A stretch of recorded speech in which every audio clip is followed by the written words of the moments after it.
aba bana bagire ikinyabupfura bubimvira ababyeyi tubakuye mu mihanda bararabicwa n'imbeho bateze tubakuye mu mihanda nibajye mu nzu y'Imana nibajye gusenga bashake nibyo bakora tubakuye mu mihanda batega tubakuyeyo ndaca burundu umwuka w'ubusambanye kati kwa jina la Yesu Uzia wababateza gapfe kati kwa jina la Yesu. Haleluya haleluya haleluya. Urakoze turagushimiye Imana kubikoze mu izina rya Yesu. Amina. Muvuge ngo haleluya. Turacyasenga mukanya turaje twinginga Imana turahamagara Uwiteka nyiringabo waremye ijuru n'isi ariko ndashaka ko tuganira n'amagambo y'Imana. Usi turi kuri ritime yo kwica Uzia atarapfa umwaka Uzia atanzemo ngo nabonye Imana kuki ataratanga iri jambo ritavuzwe iri jambo rya nabonye Imana kuki ritavuzwe mbere yuko Uzia apfa kuki nyuma yuko apfuye habonetse ngo nabonye Imana iri amayerekwa niho yaje amahishurirwa Uzia amaze gupfa ari waratsikamiye ubwoko bw'Imana napfe kate kwa jina la Yesu. Haleluya. Ndagira ngo tuganire kuri aya magambo y'Imana. Tugiye kuvuga ku bihamya abantu badusuye uyu munsi turi mu kwezi kwa 10 kwitwa ibihamya. Ibivuze iki? Iyo umanye igihe ubuhamya mu kanwa urabuvuga bugacoya ugeze ubwo wumva barabumenyereye ariko Uwiteka yazanye ibihamya ntabwo wirirwa ubivuga ibihamya Imana ibishakira ababivuga. Turi mu kwezi ko kwakira ibihamya Imana iguha ibihamya.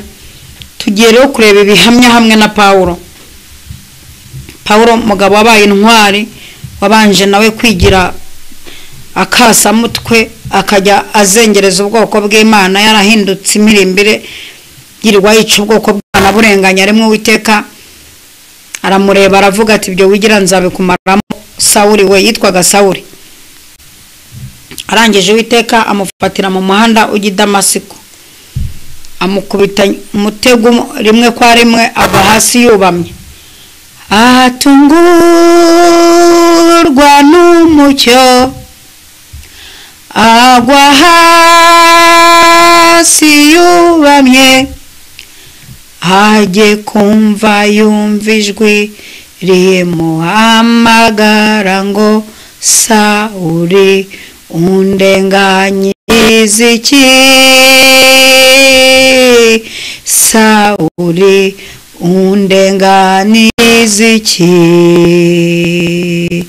ajye kumva yumva ijwi rimuhamagara ngo Sawuli undenganyiriza iki Sawuli undenganiriza iki. Ari mu muhanda ujya Damasiko Uwiteka aramureba atabo wishe nabo warenganije barahagije arangije amukubita umutego agwa hasi yubamye arangije ijwi riramubwira ngo undenganyiriza iki. Sawuli aravuga ngo urinde mwami ahita amenya umurenganije ninde urinde mwami uwo ndenganya. Arangije aramubwira ati byuko haguruka utangira umurimo utangira ujye kwimika ukiriho abashumba kora umurimo. Ndashaka rero ko tuvuga ibihamya hamwe na Paulo ari umunyabyaha wanga bizera ariko Imana imuhindura intumwa yayo. Yangaga bizera yarwanyaga bizera yarwanyaga barokore ariko finaroma Imana imuhindura intumwa yayo. Mu ijambo ry'ubwenge Imana ihindura abanzi bayo ikababohera umurimo wayo. Imana ihindura abanzi bayo ikababoheraho umurimo wayo. Wasanga hano hari umuntu nkurikira atarakirwa ari umwanzi w'Imana ariko akaba inshuti y'iby'Imana. Nkurikira hano hari umuntu ushobora kuza azanywe n'iby'Imana itanga ari muri ya timu yakurikiraga Yesu mu gihe cy'imitsima ariko mu gihe cy'ijambo ntibaboneka. Musu mwese baza Petero ati nawe urashaka kugenda. Petero aramubwira ati twakuvaho tukajyaye ko ari ufite amagambo meza y'ubugingo twe twakurikiye ijambo ni twakurikiye imitsima. bakuki ati nayo imitini itatoha inzabibu ntizera bagangira ubusimyelayo nta kabuza ko kwishimira Uwiteka. hari abantu bari inshuti z'Imana mu rwego rwo hejuru no mu gihe imitini itatoshye, no mu gihe ntacyo bafite, no mu gihe babuze na tike bakagenda n'amaguru. hari abantu bahisemo kuba inshuti z'Imana mu gihe nta kigenda ariko bagakunda n'Imana mu bibazo. hakaba rero n'abantu bafite imisemburo y'umugore wa Yobu bakunda Imana, imiceri hari, abana bahari, mu butunzi buhari. abo ni bavandimwe ba sister wacu Madamu Yobu. hari abantu babasha gutinyuka bakaza imbere y'Imana nta kindi kibazanye, baje gushaka imitsi y'Imana, kurya imitsi y'Imana, kandi ari abagomba, ari abasambanya, abajura, ari abanyabyaha. ukumva urashaka iby'Imana, banza ushake ubwami bw'Imana no gukiranuka, ibindi uzabyongererwa. ntumenye uko bije ukiranuka mu buzima, ntuzaza imbere y'Imana uzanywe n'ibyitanga, kuko mu gihe izabikwima ntabwo muzakundana. yes, Imana ihindura abanzi bayo. ubu wasanga no hari umwanzi w'Imana uhora ushaka iby'Imana itanga. ndagushishikariza kwihana no kwakira umwami Yesu. kandi umuntu utarihana, utarakira umwami Yesu, utarabatizwa, ugerageze uze nkwandike cyangwa umamagare nkwandike mu kwa 12 tukubatize, tuzabatiza izina rya Yesu. Imana ihindura abanzi bayo ikababoheraho umurimo w'Imana. mwakire kuboherwaho umurimo w'Imana, mukora umurimo w'Imana. Imana ikeneye abakozi, kandi mu buzima uzirinde gutanga imibyizi y'ubuntu itagira aho yandikwa. mu gihe cyashize nasenze Imana nyibaza impamvu abantu bari kuyikorera bafite izindi kata. Imana irambwira ngo nayikunde imibyizi y'ubuntu.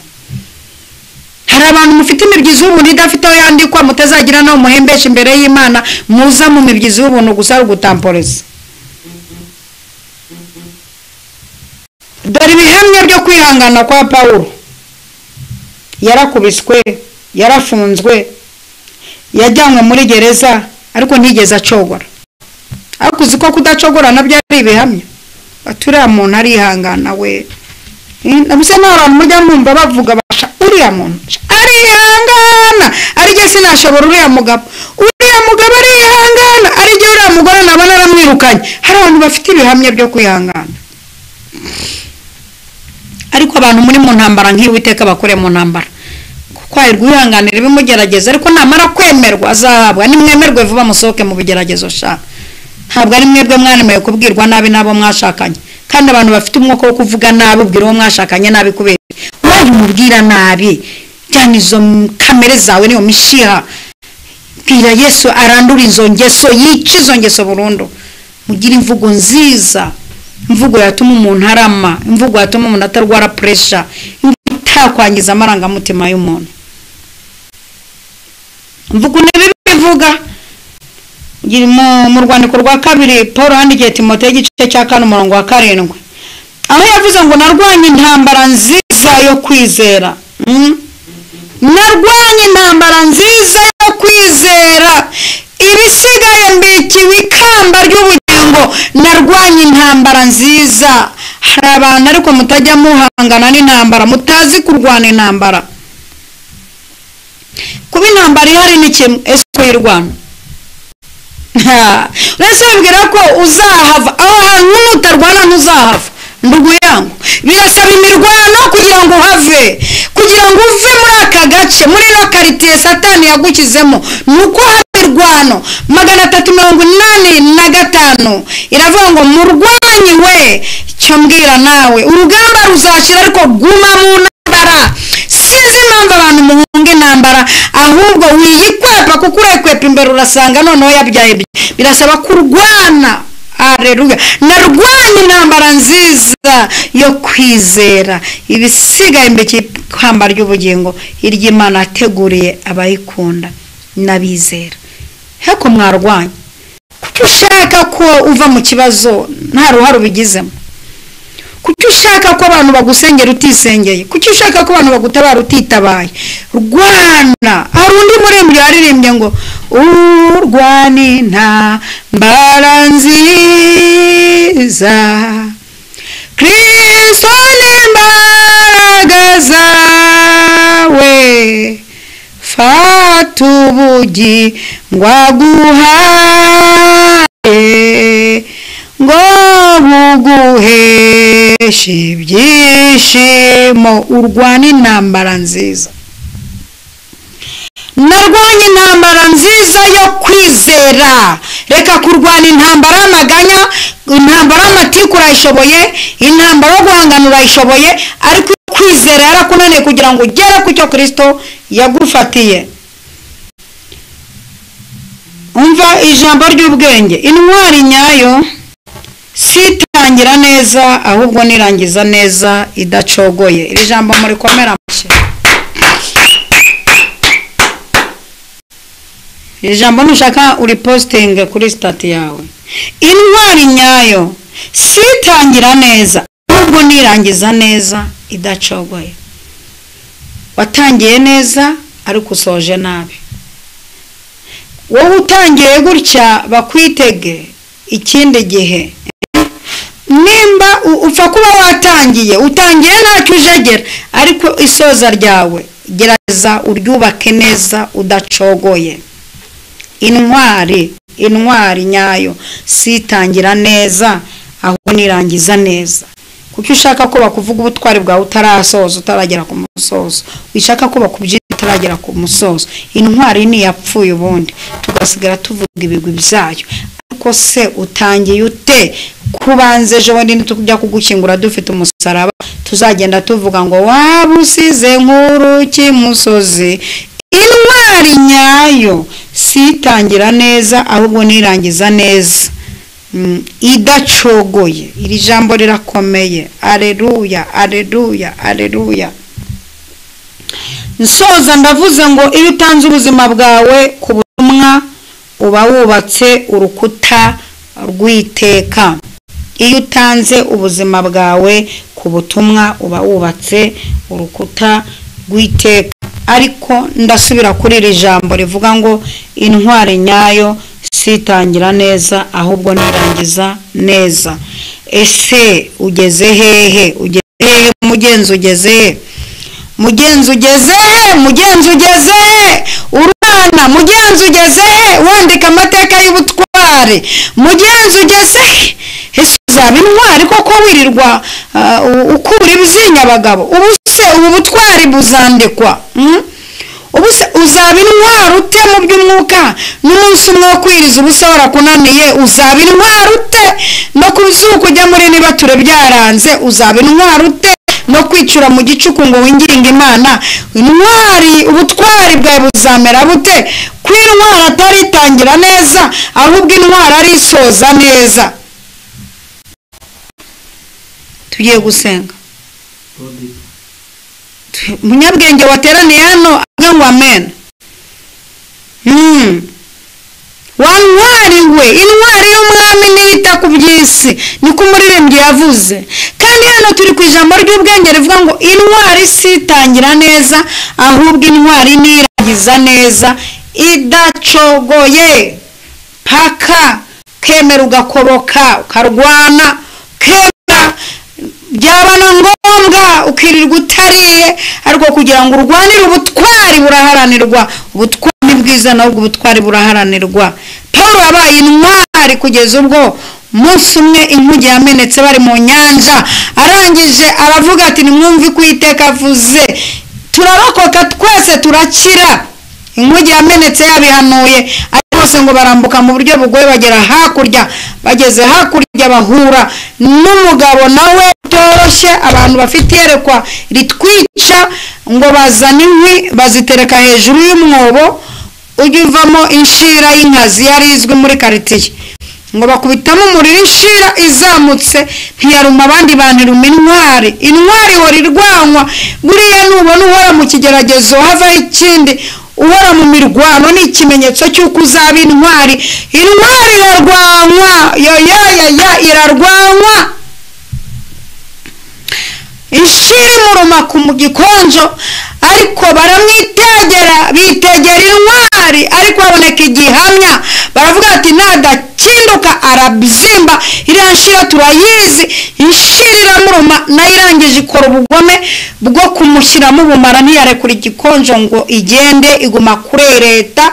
Ibi bintu byose bikurereseho igihe kinini. Intwari ntiganya ishaka igisubizo. Intwari ntipfa mbere y'ibigwari, intwari ipfa nyuma y'ibigwari.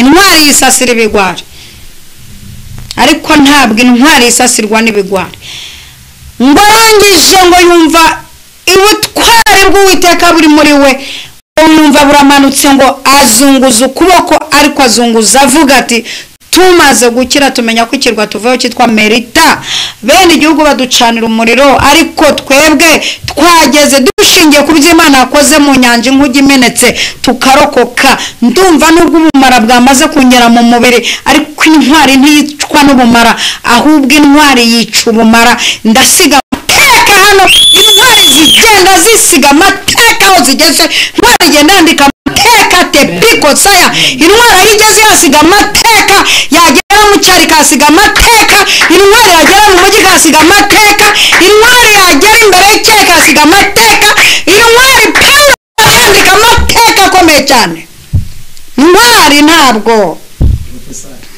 irangira mbere y'ibigwari ahubwo ibigwari birarangira intwari igasigara n'ikivugo yanapfa agashingurwa mu irimbi ry'intwari maze ngo igikururuka gitakara mu muriro ngo barangije bahindura amagambo ibihamya bibonetse ngo wa muntu n'Imana batarahindura amagambo ntabwo urakora ibikorwa by'ubutwari kora ibikorwa by'ubutwari va mu mateko senyene va mu magase nyene va muri ibyo wigize injira mu bikorwa by'intwari ubu umugore w'intwari ubu umukobwa w'intwari uhinduka intwari no ku cyumweru we no kwisabato b'intwari intwari wageze muri interina n'igihe uri mu rugo b'intwari aho bakureba no batakureba ubu intwari umwami nita ku by'isi ni kubyimera kugira ngo ibone kunesha satani intwari ihorana intsinzi ntwapfayi bazayiregerebo intwari ihorana intsinzi intwari ntiriganya intwari ntifiringa intwari ntiryamye intwari ushobora kuyirasa ndabyemera ko intwari wayirasa ndabyemera ko intwari yatakaza intwaro ariko intwari ntitakaza icyombo ntitakaza networka kugira ngo ubone uko itabaza biragaragara ko watakaje intwaro utakaza n'icyombo ariko intwari uzaperereze wenda bayirase wenda bayitwara imbunda ariko ikitwa icyombo irwana nacyo kugira ngo ivuga aho iri ngo kuko intwari zimera intwari zihora zunguka buri munsi intwari nyayo sitangira neza ahubwo nirangiza neza idacogoye Imana ibagirire neza tugiye gusenga Paulo araryoshye cyane kumuvuga aho yageze no muri gereza twabivuze uburyo no muri gereza yahageze bigahinduka afunganywe na Silas bageze muri gereza haleluya haleluya Paulo na Silas nabo barabafata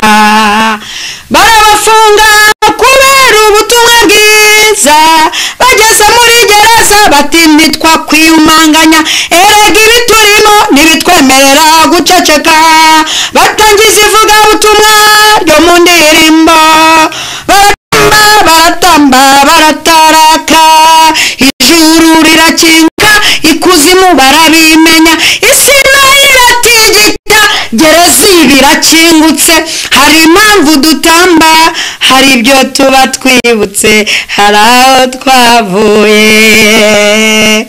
intwari ihora ishaka ibisubizo ageze muri gereza batangiza ivugabutumwa ryo muri ndirimbo batangira kuririmba uri nkuru Mana uri nkuru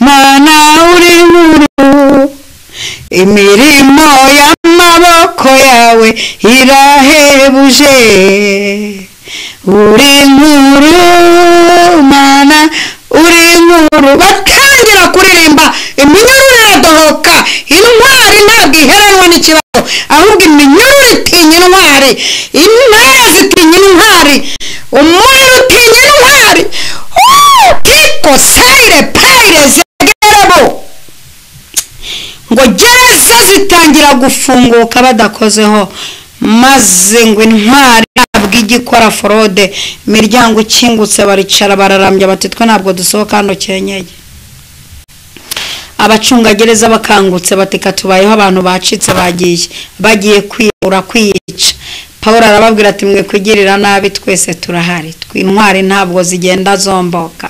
Intwari zigaragaza intsinzi aho zigeze. Intwari zigenda zigaragaza ubutsinzi. Ntabwo twari kugenda tutagaragaje ubutwari buri muri twe.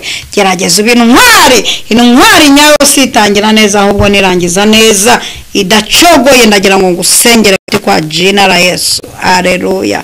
Tugiye gusenga Imana, tugiye kugusengera kandi nubwo turi muri iri jambo rya Pawulo ntabwo turatakaza imbaraga z'isengesho ryo kurangiza Uziya. Uziya yabujije abantu kuba intwari. Uziya bambura icyizere, abambura authority. Uziya bambura kwizera imbaraga z'umuzuko. Uziya yagiye akamura abantu, ariko aka kanya tugiye gufata intwaro.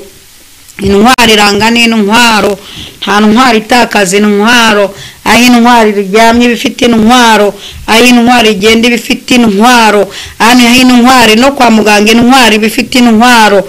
Nta ntwari itakaza intwaro. Tugiye kumenagura ibirere bya Uziya, turamenagura ibirenge bye aho akandagira aza kutwicira iterambere. Tugiye kumenagura ibirenge bye. Haleluya, haleluya. Tugiye anepaire kerebo, tugiye kumenagura ibitekerezo bye. Uziya we, tugiye kugutangatanga akabarashobotse. Imana yakutugabije, data yaje. Yesu we, ibirere bya Uziya, iteganyagiye rya Uziya tugiye kuriburizamo, niko Uwiteka avuze. Duhawe ubutware n'ubushobozi kuburizamo ibicaniro bya Uziya. Tugiye guhangana nabyo. Tuterekere bosaya, turazandeke boshayidekeye. Tugiye kumenagura udutsiko twe, inama ze, aho akorera, aho yicara, aho agetingira kurangiza iterambere ryacu. Tugiye kurangiza ibi birere bya Uziya ku buzima bwawe. Uziya taratanga ntabwo uri bubone ngo umwaka Uziya yatanzemo nabonye. Ha yezene piko saidekeye. Senga aho uri tangira usenge. Nimba uri mu nzira ugenda senga, nimba uri mu kazi senga n'ubwenge, nimba uri mu cyumba wawe tangira usenge. Uwiteka tugabije Uziya ake karashobotse. Imbaraga za Uziya zitaye agaciro. Dore igitinyiro cy'Uwiteka kiramanutse. Uziya we, ibyaye birakurangiranye, niko Imana ivuze. Arekota ideke revayi rekitezeyerebo. Uziya guhombeje igihe kinini. Hano hari umuntu wari mu bintu by'amabuye y'agaciro, ariko Uziya hakandagiye ntiwamenya amafaranga anyuze, bukire bwahise bugenda ureba. Ariko dore imbaraga z'Imana zishe Uziya, ugiye kuzamuka. Dore igicaniro cy'Uwiteka kiri hano hantu, ngwino cyote. Dore Uziya apfira imbere yawe, amaze igihe akugaburira intica ntikize, urira ku mbehe zubitse, unywa amazi ameze nk'agahimano kubera Uziya. Ariko Uwiteka nogono aramurangije. Izina ry'Uwiteka rihabwa icyubahiro. Ndagusengeye mu izina rya Yesu. Wowe uri hano, wowe n'abawe n'ibyawe, ndagusengeye. Ndica imigambi ya Uziya ndetse na Uziya bapfane. Uziya n'ibisigisigi bye ndabimenaguye. Wideforotine ndica umwuka wa Uziya ukugenze igihe kinini. Dore imbaraga z'Imana zinduye amateka ku buzima bwawe. Akira ubuzima bw'amaguru. Dore Uwiteka akoze ku mugongo wawe, niko avuze. Akira imbaraga zo gukorana n'Imana muri ibi bihe. Uwiteka aguhinduriye ubuzima. Imana iraguteturuye. Umaze iminsi ufite ikimwaro, Uwiteka kuvuye ikimwaro. Uwiteka arakwambuye umwenda w'ibizinga, akwambitse umwenda udaraje. Akira amahoro n'amahirwe. Imbaraga z'Imana zikinguye ijuru, ugiye kwakira. Retere kire bozando taide faide kere jairegere bosaide ki Uwimana Maria. Dore Imana iravuze ngo ture baize keteye kwe umka w'inzozi mbi kandi guhaye ibitotsi bizima. Dore Uziya waguteraga anyuze mu bakonikoni arapfuye. Imbaraga z'imyuka igutera iturutse wanyu zirarangiye. Uwiteka arazishe. Uwiteka hinduye amateka ku buzima bwawe. Ndasengera umuntu wese waje hano umaze igihe atakira kubera ibicaniro bya Uziya. Umuntu uri hano umaze igihe akora bikanga, ndagusengeye. Uziya ararangiye. Dore imbaraga z'Imana ziramujanjaguye zihereye mu mutwe. Imbaraga z'Imana ziramujanjaguye ibitugu, ziramujanjaguye umugongo, zimujanjaguye inda, zimumenya amaguru. Uziya ararangiye. Tubyinye intsinzi. Dore umuramba wa Uziya urabonetse. Umwaka Uziya yatanzemo nabonye Imana. Dotayirekeye nabonye Imana. Ingabire Ivete ndagusengeye mu izina rya Yesu, uzi uko ugenda hararangiye, ugiye kubona Imana mu buryo bukomeye. Gatete Manuel Uziya umaze iminsi ahagaze mu cyuho cyawe arafashwe matekwa ararangiye, Imana itsinze igitego. Onepayi Angelique Sinzihara Uziya uhagaze mu byawe ararangiye, kandi dore Uwiteka agiye kugushoboza kubaka inzu nziza mu buryo bwe, mu by'abantu n'ibikunda. Uwiteka ajanjagwa imbaraga za Uziya. Totayi Dekeye arazimenaguye, ugiye guseka. Uwiteka aragutunguye niko avuze. Ndagusengeye wowe ukorera abandi, uziri uhagurukira mu bakoresha bawe, ndamujanjaguye, ndamurangije. Umwaka Uziya yatanzemo nabonye Imana. Ndagusengeye bona Imana, dore Uziya yaratanze, Imana iramutugabije katikwa jina la Yesu. Aleluya, aleluya. Esperance ndagusengeye, iki ni igihe cy'umwami Uziya atanze. Imbaraga ikurwanya isa na Uziya, ikiguhagurukiye kimeze nka Uziya kirapfuye, ugiye kwakira. Amarembo arakingutse, ibirere byawe byari bizarugariwe biruguruwe, ibyo Satani yarashyizeho towa ivuyeho. Witeka Nyiringabo araguteturuye. Ndasengera urubyiruko ruri hano, abasore n'inkumi, nimwakira imirimo n'ibitangaza. Uziya watumaga mudatera imbere aratanze. Uziya wari warafashe akazi arapfuye. Uziya wari warafashe mariage ararangiye katikwa jina la Yesu. Uziya watumaga ukorera amafaranga ntabikike arapfuye. Yari yaragiye no kwicara kuri za konte apfiriyeyo arapfuye. Uziya yari yaragiye muri famiye gutera icyangiro arapfuye. Uziya turamutangatanze, tumutangatangiye hakurya, tumutangiye hakuno, tumufashe matekwa, turamurangije. Amaze igihe yarakwambuye agaciro n'ijambo, amaze igihe yikarakasa ku buzima bwawe, ariko Uwiteka Nyiringabo aramutugabiye. Izina ry'Uwiteka ritepayire bose nekire bosaya rihabwe icyubahiro. Imbaraga za Uziya Uwiteka ziduhaye, aranyazwe. Nepayi Dekeye irafasha Josephine ndagusengeye. Mwuka Uziya umaze iminsi ukugendaho ndawishe burundu, ndawurangije katikwa jina la Yesu. Ndagusengera ibiganza byanyu muri iyi minota isigaye, mbasabira umugisha. Kandi uyu mwanya nimba ari cyo Uwiteka ashyize mu biganza byawe, wohereza ituro ryo gushyigikira igicaniro. Uwiteka bahaye ikiganza nanjye amakanwa, tubihurize hamwe tuzamura umurimo, tubikoreshe turangiza Uziya. Ngiyo nimero uri kwibona aho irimo itambuka aho ngaho hejuru. Ndagira ngo dusenge dusaba umugisha. Mana, ukimara kwica Uziya uhagaze mu bikari no mu marembo y'aba bantu, ufunguye umugisha ukomeye uburyo bwose, mugisha urandaranda, mugisha w'amajya n'amaza. Mfunguye umugisha uvuga, mfunguye umugisha wo kurama, wo gukundwa, umugisha utuma ugaragara, kugaragaza neza, mugisha wo mu mudugudu, mugisha wo mu gihugu. Umugisha ndawufunguye, bakire mu izina rya Yesu. Nguje n'ibirere byawe. Anefayire gerebo, iki kiganza cya sapotinze iki gicaniro, aka kanya ngisabiye umugisha. Wowe usapotinze aya maboko, ndagusengeye cyane umugisha ntukabure mu biganza byawe. Icyo uzakora cyose kizakubere kiza, amahirwe mu buzima bwawe agwire kuri wowe. Aleluya, urakoze. Ndagushimiye kuri Imana ikora birenze mu izina rya Data wa twese, Umwana n'Umwuka Wera. Amina, amina. Muvuga ngo amena.